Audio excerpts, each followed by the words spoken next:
जनवरी की important current affairs को। और आज का सबसे इंपॉर्टेंट प्रश्न ये रहा आपके सामने कि अभी हाल ही में भारत का पहला एआई सक्षम राज्य विश्वविद्यालय ये कहां पर शुरू होगा। तो इसका सही उत्तर होगा उत्तर प्रदेश में। तो भारत का पहला एआई सक्षम राज्य विश्वविद्यालय ये उत्तर प्रदेश के मेरठ में स्थित चौधरी चरण सिंह विश्वविद्यालय में शुरू किया जा रहा है।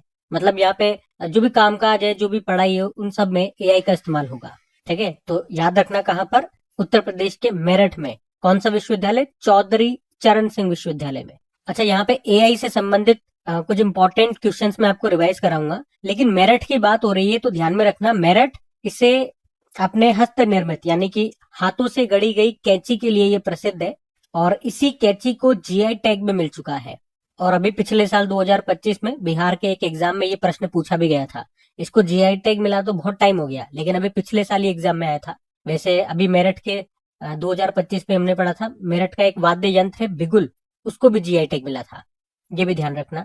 और अगर पूछे ना कि भारत का पहला एआई केंद्रित स्पेशल इकोनॉमिक जोन ये किस शहर में स्थापित किया जा रहा है, तो नवा रायपुर छत्तीसगढ़। चलो पहले काम करते हैं, एआई से संबंधित जो भी इंपॉर्टेंट क्वेश्चंस बनते हैं अभी करंट अफेयर्स में लेटेस्ट में आपको रिवाइज करवाता हूँ। हाँ, ये देखो वो प्रश्न जो मैं आपको कह रहा था बीपीएससी एग्जाम में पूछा गया था 2025 में। तो इसका उत्तर होगा ये कैंची।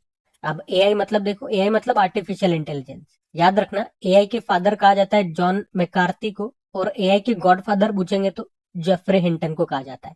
उसके अलावा चैट जीपीटी के जो निर्माता है ओपन एआई, इन्होंने 2025 के अंत तक नई दिल्ली में अपना पहला भारतीय कार्यालय खोला। मलेशिया ने राइट बैंक लॉन्च किया था, ये दुनिया का पहला एआई संचालित बैंक है। Bharat health AI global regulatory network में शामिल हो गया, इसका मुख्यालय जेनेवा स्विट्जरलैंड में है। भ्रष्टाचार से निपटने के लिए एआई मंत्री हैं डेला, इनको नियुक्त करने वाला दुनिया का पहला देश बना था अल्बानिया। और ग्लोबल एआई इंडेक्स में भारत तीसरे स्थान पर है, टॉपर अमेरिका है। महाराष्ट्र ने माइक्रोसॉफ्ट के साथ पार्टनरशिप करके महाक्राइम ओएस एआई लॉन्च किया था। ये भारत का पहला एआई आधारित साइबर अपराध जांच प्लेटफॉर्म है। ग्लोबल एआई शो का आयोजन अभी अबू धाबी में हुआ और इंडिया अभी फरवरी में एआई इम्पैक्ट समिट का आयोजन करेगा नई दिल्ली में। और भारत का पहला AI powered anti drone petrol vehicle का नाम इंद्रजाल है। भारत का पहला एआई इंडस्ट्री एसोसिएशन अभी बनाया गया, जिसका मुख्यालय मुंबई में है और इसके पहले प्रेसिडेंट बनाए गए विजय कलियंत्री। आईआईटी दिल्ली के वैज्ञानिकों ने आइला नाम से एक एआई सिस्टम बनाया है। आइला मतलब होता है आर्टिफिशियली इंटेलिजेंट लैब असिस्टेंट। ठीक है, तो ये सब ध्यान में रखना। और आपके लिए ये होमवर्क प्रश्न एमपीपीएससी में पूछा गया था 2022 में कि आर्टिफिशियल इंटेलिजेंस का फादर किन्हें कहा जाता है, तो आप आंसर क्या लगाओगे? John McCarthy. अच्छा, बहुत से स्टूडेंट्स का मैसेज आता है जब मैं उनको ये बताता हूँ कि एआई फादर आपने बताया जॉन मैकार्थी और एआई गॉडफादर बताया जेफरे हिंटन को, लेकिन अगर दोनों ही ऑप्शन में आ गए तो हम किसे लगाएंगे? तो मैंने यही बताया, जो मैंने बताया वही लगाओ, और क्या है। और ये इस तरह का प्रश्न मैं आपको दिखाता हूँ, ये एग्जाम में आ भी चुका है, पिछले ही साल बीपीएससी में पूछा गया था। ये देखो, फादर ऑफ एआई, इसमें आपको दोनों नाम दिख जाएंगे, जेफरे हिंटन और जॉन मैकार्थी। तो आंसर माना गया जॉन मैकार्थी को ही। ठीक है, ध्यान रखना। ये अगला प्रश्न देखते हैं। फिर अगले में पूछ रहे, अभी हाल ही में रुद्र सशस्त्र यानी कि आर्म्ड हेलीकॉप्टर उड़ाने वाली अभी भारतीय सेना की पहली महिला पायलट कौन बन गई है? तो आंसर होगा हंसजा शर्मा। तो कैप्टन हंसा पायलट बन गई हैं, जिन्होंने रुद्र आर्म्ड हेलीकॉप्टर को उड़ाया है। वो मूल रूप से जम्मू की रहने वाली है।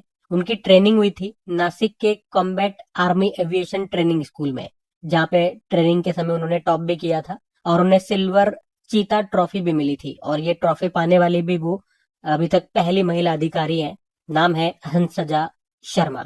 और इन्होंने ये उड़ाया भी रुद्र आर्म्ड हेलीकॉप्टर उड़ाने वाली पहली महिला पायलट बन गई। नाम इंपॉर्टेंट रहेगा, एग्जाम में आएगा ये प्रश्न, याद रखना।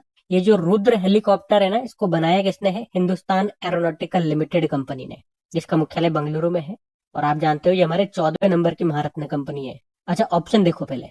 सिमरन बाला की अगर हम बात करते हैं तो अभी रिपब्लिक डे परेड 2026 में सीआरपीएफ की पुरुष टुकड़ी को पहली बार किसी महिला ने लीड किया था, नेतृत्व किया था, तो वो महिला यही है, सिमरन बाला। ठीक है, तो ये नाम भी इंपॉर्टेंट रहेगा। काम्या कार्तिकेयन साउथ पोल पर पहुंचने वाली पहली भारतीय महिला बनी थी। Sangeeta Barua press club of India की पहली महिला अध्यक्ष बनी थी। बाकी कुछ और महिलाएं भी मैं आपको, इतने सारे प्रश्न हो गए तो जो प्रश्न की फॉर्मेट में मैं आपके सामने लेकर के आता हूँ तो इस तरह से नहीं लाया, एक एक लाइन में लिख के ले आया है ना, तो ये ध्यान में रखना। जैसे कि प्रश्न क्या बनता है, भारत में फाइटर जेट उड़ाने वाली पहली महिला कौन है? तो अवनी चतुर्वेदी, 2018 में इन्होंने मिग 21 उड़ाया था। उसके अलावा भारत की पहली महिला राफेल पायलट बनी थी शिवांगी सिंह। और अगर पूछते हैं प्रश्न कि भारतीय नौसेना की पहली महिला पायलट, तो भी आंसर होगा शिवांगी सिंह। ये प्रश्न एग्जाम में आया हुआ है, इसलिए मैं आपको बोल रहा हूँ। नौसेना के फाइटर प्लेन उड़ाने वाली पहली महिला का नाम क्या है? तो आस्था पुनिया इनका नाम है। फाइटर प्लेन उड़ाया था इन्होंने। और भारतीय नौसेना की पहली महिला हेलीकॉप्टर पायलट कौन है? अनामिका बी राजीव है। एक प्रश्न ये आया था कि लाइट कॉम्बैट एयरक्राफ्ट जो है तेजस, इसको उड़ाने वाली पहली महिला पायलट का नाम क्या है? तो आंसर होगा मोहना सिंह। ये सारी महिलाएं हैं, सारी महिलाएं पायलट हैं, किसी न किसी केस में पहली है। और सारे एग्जाम के पूछे गए प्रश्न है, तो भैया इंपॉर्टेंट रहेगा एक एक प्रश्न। इसके अलावा भी महिलाएं थमती नहीं है, कुछ और महिलाएं आपके सामने लेकर के आऊंगा। ये सारे इंपॉर्टेंट करंट अफेयर्स के प्रश्न है। जैसे कि माउंट एवरेस्ट पर चढ़ने वाली सीआईएसएफ की पहली जो अधिकारी बनी थी गीता सामोता नाम है। माउंट एवरेस्ट पर चढ़ने वाली पहली भारतीय दृष्टिबाधित महिला बनी थी छोंगजिंग अंगमू, हिमाचल प्रदेश के किन्नौर की है ये। यूनाइटेड नेशन ने 2026 को अंतर्राष्ट्रीय महिला किसान वर्ष घोषित किया। नासा के international air and space programme को पूरा करने वाली पहली भारतीय महिला कौन बनी थी? दांगिती जानवी, आंध्र प्रदेश से है। और अभी एक अवार्ड मिला था, पोलोस मार ग्रेगोरियस अवार्ड। ये डॉक्टर जो टेसी थॉमस है इनका नाम, इनको मिला था। और आप जानते हो मिसाइल वुमेन ऑफ इंडिया इन्हीं को कहा जाता है। व्हील चेयर पर सवार होकर अंतरिक्ष यात्रा करने वाली पहली व्यक्ति बनी थी कौन? माइकेला बेंथॉस, ये जर्मनी से है। उसके अलावा इंडियन मिलिट्री एकेडमी जो देहरादून उत्तराखंड में है, तो उसके 93वें वर्ष के इतिहास में वहां से पास होने वाली पहली महिला अधिकारी बनी थी सई जाधव, इनका नाम है। महाराष्ट्र से है वो। अभी बांग्लादेश की पहली महिला प्रधानमंत्री का निधन हो गया, नाम है खालिदा जिया। और स्वाति शांता कुमार भारतीय सेना के अधिकारी हैं, और अभी इनको संयुक्त राष्ट्र महासचिव पुरस्कार मिला था। तो इन सब कारण से ये महिलाएं अभी न्यूज में थी, ध्यान में रखना। अगला प्रश्न देखते हैं। फिर अगले में पूछ रहे हैं, अभी हाल ही में ग्लोबल सॉफ्ट पावर इंडेक्स 2026 में टॉप पर कौन है? तो आंसर होगा अमेरिका। तो ये इंडेक्स कौन सा है? ग्लोबल सॉफ्ट पावर इंडेक्स 2026 है। इसको जारी किया ब्रांड फाइनेंस ने। और ये इंडेक्स किसी देश के प्रभाव को उसके बल की बजाय उसके आकर्षण से मापता है। मतलब सॉफ्ट पावर किसी देश की वो क्षमता है जिसके द्वारा वो सैन्य बल के बजाय संस्कृति, प्रतिष्ठा और मूल्यों के माध्यम से दूसरों को राजी कर सकता है, आकर्षित कर सकता है, या प्रभावित कर सकता है। तो उसी के आधार पर ये रैंकिंग इन्होंने दी है। तो इसमें पहले स्थान पे अमेरिका को रखा। अमेरिका का स्कोर है 75 100 में से। दूसरे पे चाइना है, तीसरे पे जापान, फिर ब्रिटेन, और भारत 32 नंबर पर है। पिछले बार के मुकाबले भारत 2 स्थान और नीचे आ गया, 32 पे है। भारत का स्कोर 48 है। तो कौन सा इंडेक्स है? ग्लोबल सॉफ्ट पावर इंडेक्स की हमने बात की है। चलो कुछ और इंपॉर्टेंट इंडेक्सेस में आपको रिवाइज कराता हूँ। अगर पूछे भ्रष्टाचार धारणा सूचकांक करप्शन परसेप्शन इंडेक्स आया था, उसमें भारत के रैंक 96, टॉप पर डेनमार्क है। मानव विकास सूचकांक ह्यूमन डेवलपमेंट इंडेक्स में भारत 130 पे था, टॉप पर आइसलैंड है। ग्लोबल जेंडर गैप इंडेक्स में भारत 131 पे है, टॉप पर आइसलैंड है। सस्टेनेबल डेवलपमेंट गोल इंडेक्स में भारत 99 पे है, टॉप पर फिनलैंड है। वर्ल्ड कॉम्पिटिटिवनेस रैंकिंग में भारत 41 पे है, टॉप पर स्विट्जरलैंड है। ग्लोबल इनोवेशन इंडेक्स में भारत 38 पे है, टॉप पर स्विट्जरलैंड है। और ग्लोबल पीस इंडेक्स में भारत 115वें स्थान पर है, टॉप पर आइसलैंड है। वर्ल्ड हैप्पीनेस इंडेक्स में भारत 118वें स्थान पर है, टॉप पर फिनलैंड है। ग्लोबल हंगर इंडेक्स में भारत की rank 102। World press freedom index Bharat 151 पे है, टॉप पर नॉर्वे है। ग्लोबल एआई इंडेक्स में भारत तीसरे स्थान पर है, टॉप पर अमेरिका है। एशिया पावर इंडेक्स में भारत तीसरे स्थान पर है, अमेरिका पहले स्थान पर है। ग्लोबल फायर पावर इंडेक्स में भारत चौथे स्थान पर, अमेरिका पहले स्थान पे। ग्लोबल टेररिज्म इंडेक्स में भारत 14वें स्थान पर, टॉप पर बुर्किना फासो है। जलवायु परिवर्तन प्रदर्शन सूचकांक आया, उसमें भारत 23वें स्थान पर। पहले दूसरे तीसरे पे कोई नहीं है, चौथे पे डेनमार्क है। ग्लोबल जेंडर गैप इंडेक्स आया, भारत 131 पे है, टॉप पर आइसलैंड है। ऊर्जा संक्रमण सूचकांक एनर्जी ट्रांजिशन इंडेक्स में भारत 71 पे है, टॉप पर स्वीडन रहा। ठीक है, लगभग 17, ये सारे के सारे जो 17 हैं वो मोस्ट इंपॉर्टेंट इंडेक्सेस हैं, ध्यान में रखना। अगला प्रश्न देखते हैं। फिर अगले में पूछ रहे हैं, अभी हाल ही में हिंदुस्तान एरोनॉटिकल लिमिटेड ने किस देश की यूनाइटेड एयरक्राफ्ट कॉरपोरेशन के साथ SJ-100 वाणिज्यिक विमान के उत्पादन के लिए अभी समझौता किया? तो आंसर होगा रशिया। तो इस समझौते के अनुसार भारत की जो हिंदुस्तान एरोनॉटिकल लिमिटेड कंपनी है और रशिया की जो यूनाइटेड एयरक्राफ्ट कॉरपोरेशन कंपनी है, ये दोनों मिलकर के SJ-100 एयरक्राफ्ट कॉरपोरेशन, वो हिंदुस्तान एरोनॉटिकल लिमिटेड को प्लेन बनाने, उसके पार्ट्स बनाने, उसको मेंटेन रखने, मेंटेनेंस करने में टेक्निकल हेल्प करेगा। मतलब वो हमें टेक्निकल हेल्प देगा। तो SJ-100 ये एक आप कह सकते हो छोटा यात्री विमान है, जिसमें 75 से लेके 100-110 यात्री तक इसमें बैठ सकते हैं, इतनी इसमें क्षमता है। और इन दोनों के बीच ये समझौता अभी कहाँ पर हुआ? विंग्स इंडिया 2026 में, जिसका आयोजन हमने पढ़ा था अभी बेगमपेट हवाई अड्डा हैदराबाद में आयोजन किया जा रहा था, वहीं पे इनके बीच ये समझौता हुआ है। SJ का मतलब हो गया यहाँ पे सुपर जेट, या इसी को सुखोई सुपर जेट 100 भी कहा जाता है, दोनों ही बातें इसको कह सकते हैं। तो ये एक छोटा मध्यम दूरी का एक यात्री विमान है, याद रखना, SJ-100। अच्छा, हिंदुस्तान एरोनॉटिकल लिमिटेड के साथ ये समझौता हुआ, तो इसके बारे में जानते हैं। देखो, इसकी स्थापना होती है 1940 में। हमने कहा भी लेटेस्ट ये 14वें नंबर की महारत्न कंपनी बनी। इसका मुख्यालय बेंगलुरु में है, CMD है DK सुनील। आपको याद होगा, प्रधानमंत्री नरेंद्र मोदी ने कर्नाटक के तुमकुरु में देश के सबसे बड़े हेलीकॉप्टर निर्माण संयंत्र यानी कि प्लांट का उद्घाटन किया था। ये प्लांट इसी का है, हिंदुस्तान एरोनॉटिकल लिमिटेड का। तेजस, जो कि देश का पहला स्वदेशी रूप से विकसित हल्का लड़ाकू विमान है, उसका निर्माण भी किया इसने ही। उसके अलावा हिंदुस्तान एरोनॉटिकल लिमिटेड ने उन्नत हिंदुस्तान जेट ट्रेनर 36 का नाम बदलकर यशस कर दिया था। उसके अलावा एक स्वीडिश कंपनी है साब नाम से, उसने electronics warfare laser warning system 310 के लिए हिंदुस्तान एरोनॉटिकल लिमिटेड के साथ समझौता किया था। और ये जो कंपनी है ना साब, एक और कारण से न्यूज में थी कि ये भारत में रक्षा क्षेत्र में, डिफेंस सेक्टर में 100% FDI लाने वाली पहली कंपनी है। उसके अलावा किस देश ने भारत को दूसरा GEF 404 इंजन सौंपा था? तो अमेरिका ने। और भारत में ये किसको मिला था? हिंदुस्तान एरोनॉटिकल लिमिटेड को। ये इंजन तेजस लड़ाकू विमान में लगेगा। और भारत का पहला प्राइवेट PSLV ये किसके द्वारा बनाया जा रहा है? तो हिंदुस्तान एरोनॉटिकल लिमिटेड और लार्सन एंड टुब्रो ने मिलकर के इसको बनाया है। अभी आपने पढ़ा था, हमारे जो केंद्रीय नागरिक उड्डयन मंत्री हैं राम मोहन नायडू जी, उन्होंने ध्रुव NG हेलीकॉप्टर के नागरिक संस्करण का उद्घाटन किया था। कहाँ से? बेंगलुरु से। और इसका निर्माण हिंदुस्तान एरोनॉटिकल लिमिटेड ने किया। उसके अलावा भी आपने पढ़ा होगा, भारतीय सेना और हिंदुस्तान एरोनॉटिकल लिमिटेड ने असम के मिसामारी में एक हेलीकॉप्टर MRO हब की आधारशिला भी रखी थी। MRO मतलब मेंटेनेंस रिपेयर एंड ओवरऑल। तो इन सब कारण से अभी ये न्यूज में था, मैंने आपको रिवाइज करवा दिया। अगला प्रश्न बढ़ते हैं। फिर अगले में पूछ रहे कि अभी हाल ही में किसने अपने स्वदेशी पनडुब्बी स्वदेशी सबमरीन जिसका नाम है नारवाल, इसका पहला समुद्री परीक्षण सफलतापूर्वक पूरा किया है? तो आंसर होगा ताइवान। तो ताइवान की ये अपनी पहली स्वदेशी रूप से विकसित पनडुब्बी है, इसका नाम नारवाल है, या इसी को हाईकुन भी कहते हैं। और अभी इसका पहला समुद्री परीक्षण इन्होंने पूरा कर लिया है। ठीक है, तो ये किसकी स्वदेशी पनडुब्बी है? याद रखना, नारवाल ताइवान की है।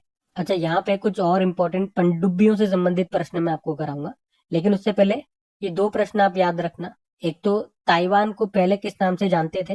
तो फार्मोसा के नाम से जानते थे, ये फार्मोसा द्वीप पर है इसीलिए। और फार्मोसा जल संधि या फार्मोसा जल डमरू मध्य, ये किन किन के बीच है, या यूं कह दें ये ताइवान को किससे अलग करता है? तो चीन की मुख्य भूमि से ये ताइवान को अलग करता है। ये इंपॉर्टेंट पॉइंट मैं आपको बता रहा हूँ, ये प्रश्न एग्जाम में आ भी चुका है। बाकी कुछ और हमारी जो सबमरीन से बनने वाले प्रश्न मैं आपको रिवाइज कराता हूँ। देखो, याद रखना, जो अरिहंत श्रेणी की 6 परमाणु पनडुब्बियां हैं वो रशिया की मदद से बनाई जा रही है। और अभी इनमें से 2 परमाणु पनडुब्बियां हमारी नौसेना में शामिल भी हो चुकी है, जिसमें से पहली है INS अरिहंत। तो प्रश्न ऐसे ही आता है कि भारत की पहली स्वदेशी परमाणु पनडुब्बी का नाम क्या है? INS अरिहंत है। और दूसरी INS अरिघात है। और तीसरी INS अरिदमन होगी। जबकि अगर बात करें देश की पहली एंटी सबमरीन कॉर्वेट, कॉर्वेट एक तरह का जहाज ही होता है, इसका नाम है INS अर्नला। अगर पूछे भारत की पहली स्वदेशी निर्मित पनडुब्बी कौन सी है, तो वो INS शाल्की थी। इसको मजगांव डॉक लिमिटेड मुंबई ने बनाया था, ये प्रश्न आ चुका है एग्जाम में। और मैंने आपको बता दिया भारत की पहली परमाणु पनडुब्बी INS अरिहंत हो गई। अच्छा, भारत की पहली स्कॉर्पियन क्लास पनडुब्बी का नाम क्या है? INS कलवरी है। और भारतीय नौसेना का प्रोजेक्ट 75 किसके निर्माण से संबंधित है? सबमरीन। उसके अलावा देश की पहली एंटी सबमरीन कॉर्वेट का नाम क्या है? INS अर्नला। ये मैंने आपको ऊपर ही बता दिया, वही वाली बात है। तो ये सारे आपको लग रहे होंगे साधारण प्रश्न है, मैं आपके लिए एक एक छांट करके प्रश्न लेकर के आया हूँ, और आप देखोगे एक एक प्रश्न महत्वपूर्ण है, एग्जाम में आने लायक प्रश्न है ये। और क्या पता बहुत से प्रश्न तो एग्जाम में आ भी चुके हो। अच्छा, और कुछ प्रश्न देखो कि भारत सरकार ये परमाणु पनडुब्बी बेस जिसका नाम है INS वर्षा, ये कहां पर स्थापित करेगा? आंध्र प्रदेश आंसर होगा। और रशिया ने जिरकॉन हाइपरसोनिक क्रूज मिसाइल से लेस अपनी पहली परमाणु पनडुब्बी पर्म को लॉन्च किया था। उसके अलावा हमारी जो प्रेसिडेंट है द्रौपदी मुर्मू, इन्होंने कर्नाटक के कारवार में आईएनएस कदम्ब नेवल बेस पर अभी सबमरीन में यात्रा की थी, आपको याद है। और वो सबमरीन कलवरी श्रेणी की थी, उसका नाम था आईएनएस वागशीर। तो ये करंट अफेयर्स का इंपॉर्टेंट प्रश्न बनता है आपका। और इस तरह से द्रौपदी मुर्मू सबमरीन में यात्रा करने वाली भारत की दूसरी राष्ट्रपति बनी थी, क्योंकि पहले तो डॉक्टर एपीजे अब्दुल कलाम है, वो फरवरी 2006 में सबमरीन में यात्रा कर चुके हैं। वो कौन सी सबमरीन थी? आईएनएस सिंधु दर्शन थी। और भारत का पहला पनडुब्बी पर्यटन ये कहां पर शुरू हुआ? द्वारका, गुजरात में। ठीक है, तो एक से बढ़कर एक प्रश्न आपके लिए यहाँ पर लेके आया हूं मैं। ध्यान रखना, सारे इंपॉर्टेंट है, सारे आपको याद होने चाहिए। अब आपके लिए ये होमवर्क प्रश्न रखता हूं मैं। आरपीएफ कांस्टेबल में पूछा गया था ये, और एक और प्रश्न आरपीएफ एसआई के एग्जाम में आया था ये। दोनों बताओ। हम अगला प्रश्न देखते हैं। फिर अगले में पूछ रहे हैं, हाल ही में पैमाना पोर्टल को किसने लॉन्च किया? तो आंसर होगा सांख्यिकी एवं कार्यक्रम कार्यान्वयन मंत्रालय ने, यानी कि ministry of statistic and programme implementation ने। और इस पैमाना पोर्टल की फुल फॉर्म क्या है? Project infrastructure monitoring and analytics for nation building. तो इसे क्यों लॉन्च किया गया, या ये है क्या पैमाना पोर्टल, क्या करेगा ये?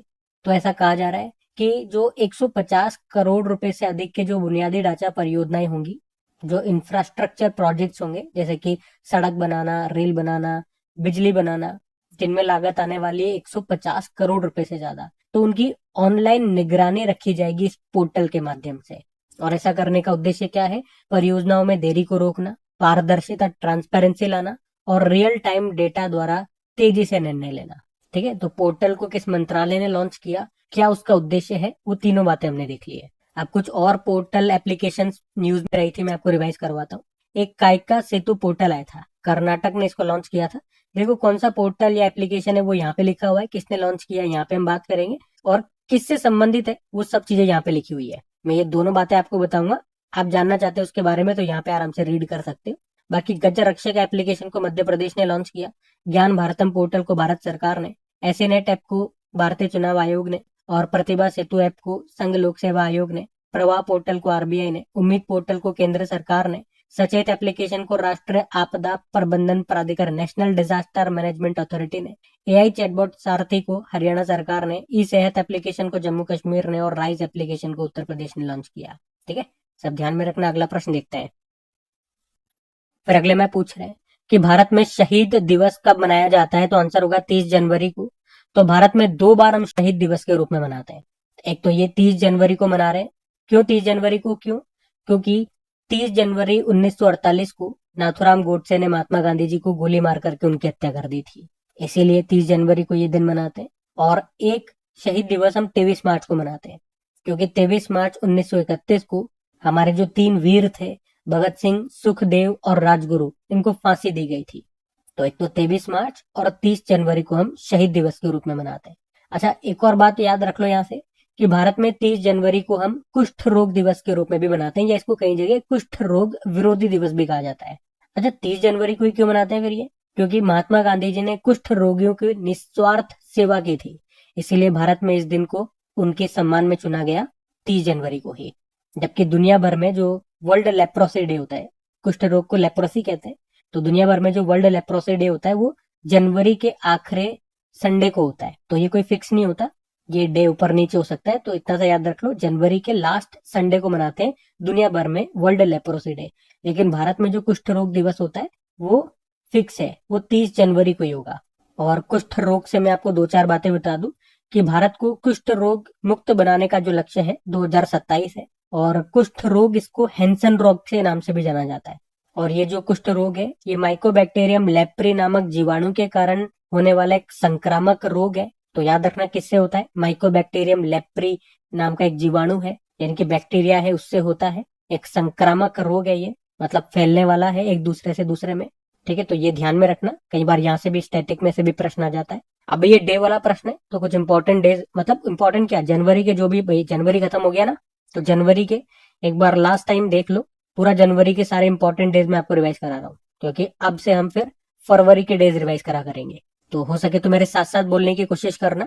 1 जनवरी को ग्लोबल फैमिली डे, 4 जनवरी को वर्ल्ड ब्रेल डे, 5 जनवरी को राष्ट्रीय पक्षी दिवस, 6 जनवरी को विश्व युद्ध अनाथ दिवस, 8 जनवरी को अर्थ रोटेशन डे, 9 जनवरी को प्रवासी भारतीय दिवस, 10 जनवरी को विश्व हिंदी दिवस, 11 जनवरी को राष्ट्रीय मानव तस्करी जागरूकता दिवस, 12 जनवरी को राष्ट्रीय युवा दिवस, 14 जनवरी को आर्म्ड फोर्स वेटरन्स डे, 15 जनवरी को भारतीय थल सेना दिवस, 16 जनवरी को राष्ट्रीय स्टार्टअप दिवस, 23 जनवरी को पराक्रम दिवस, 24 जनवरी को राष्ट्रीय बालिका दिवस, 24 जनवरी को अंतरराष्ट्रीय शिक्षा दिवस, 25 जनवरी को नेशनल वोटर्स डे, 25 जनवरी को नेशनल टूरिज्म डे, 26 जनवरी को अंतरराष्ट्रीय स्वच्छ ऊर्जा दिवस और 26 जनवरी को अंतरराष्ट्रीय सीमा शुल्क दिवस और अभी 29 जनवरी को भारतीय समाचार पत्र दिवस भी बनाया था।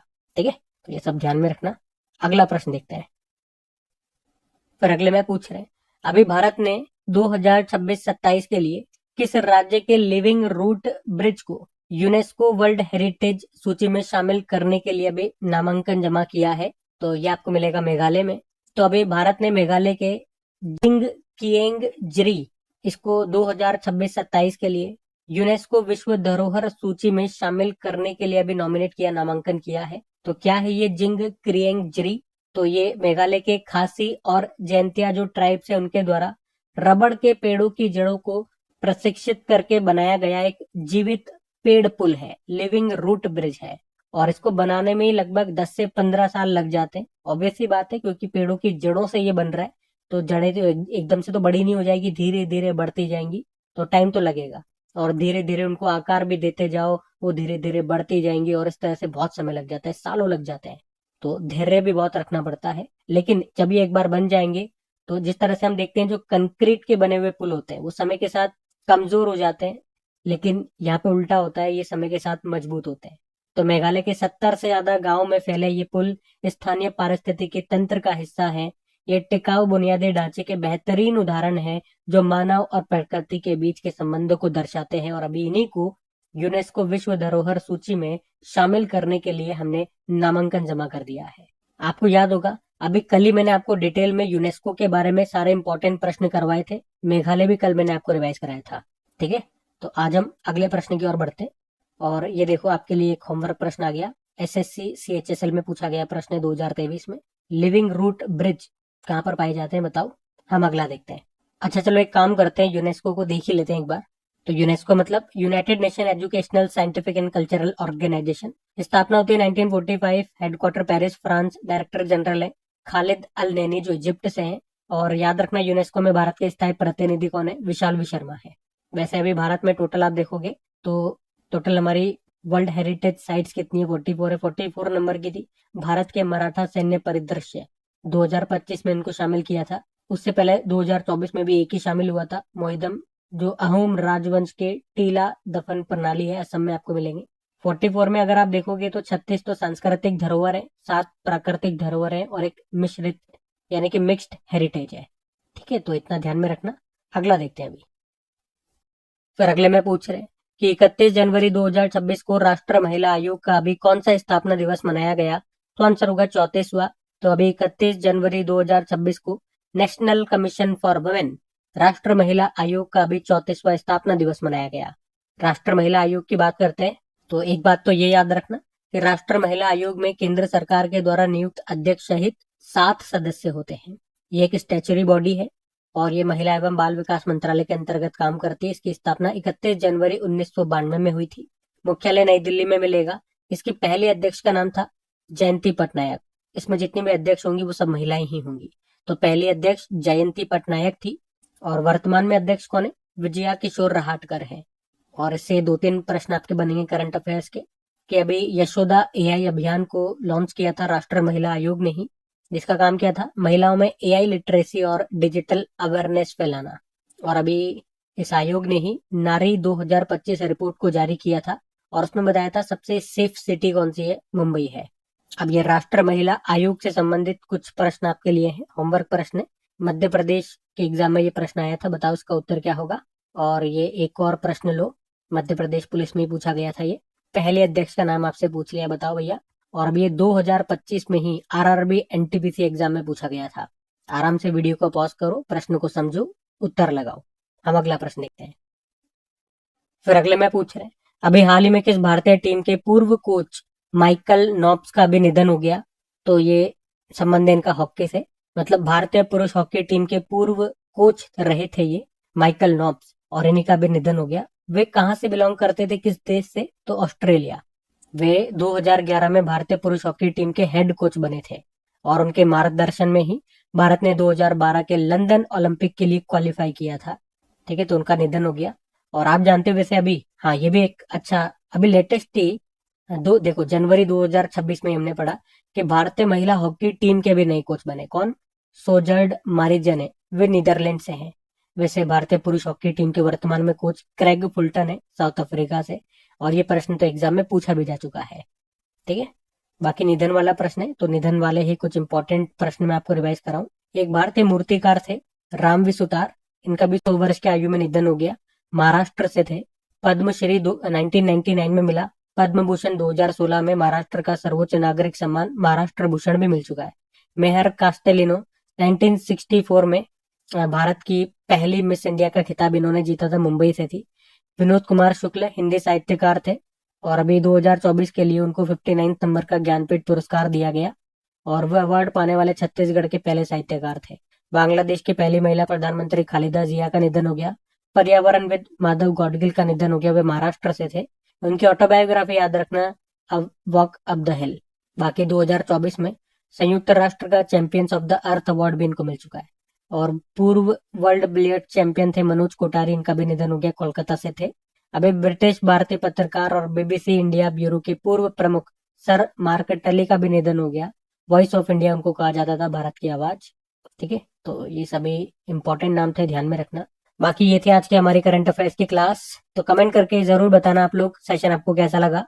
अच्छा लगा तो दोस्तों के साथ में स्टडी ग्रुप में एक बार शेयर जरूर कर देना। वीडियो को लाइक नहीं करा तो लाइक कर देना। इनकी प्रैक्टिस के लिए पहला प्रश्न आपसे पूछा था, संपूर्णता अभियान 2.0 को किसने लॉन्च किया? नीति आयोग ने। मेघालय स्पाइस फेस्टिवल 2026 किस शहर में आयोजित किया गया? मुंबई। और दुनिया का सबसे बड़ा फूड इवेंट गल्फ फूड 2026 का आयोजन कहां पर किया गया? दुबई। इंडियन न्यूज़पेपर डे मनाया गया 29 जनवरी को। भारत के पहले इन्फ्लेटेबल स्पेस हैबिटेट का नाम क्या है? अंतरिक्ष हब। मुख्यमंत्री एती कोली दूतीपात योजना अभी लॉन्च की गई असम में। किस राज्य ने सरकारी अस्पतालों में देश का पहला समर्पित मोनोपॉज क्लिनिक या रजोनिवृत्ति क्लिनिक को शुरू किया? महाराष्ट्र। यूनेस्को विश्व धरोहर केंद्र ने बुद्धिस्ट डायमंड ट्रायंगल को यूनेस्को की अस्थायी सूची में शामिल किया। तो इस ट्रायंगल में 3 स्थल है, तो इन ऑप्शन में एक कौन सा नहीं है? तो सांची आंसर होगा। बाकी ये तीनों है, ललित गिरी, उदयगिरी और रत्नगिरी। और पथिक एप्लीकेशन के साथ आधार इंटीग्रेट करने वाला देश की पहली पुलिस फोर्स कौन सी बन गई? अहमदाबाद। और आखिरी प्रश्न था, आर्थिक सर्वेक्षण 2025-26 के अनुसार वित्त वर्ष 2027 में भारत की संभावित जीडीपी ग्रोथ रेट कितनी रहने का अनुमान लगाया? 6.8 से लेके 7.2% तक। बाकी चलो कल का भी होमवर्क प्रश्न देखते हैं और सेशन एंड करते हैं। तो कल आपसे पूछा था कि किस भारतीय स्टार्टअप ने भारत का पहला स्वदेशी एमआरआई स्कैनर विकसित किया? तो आंसर होगा वोक्सेल ग्रिड्स ने। आप सभी ने प्रश्न का बिल्कुल सही उत्तर दिया। अब ये आज का आपका होमवर्क प्रश्न,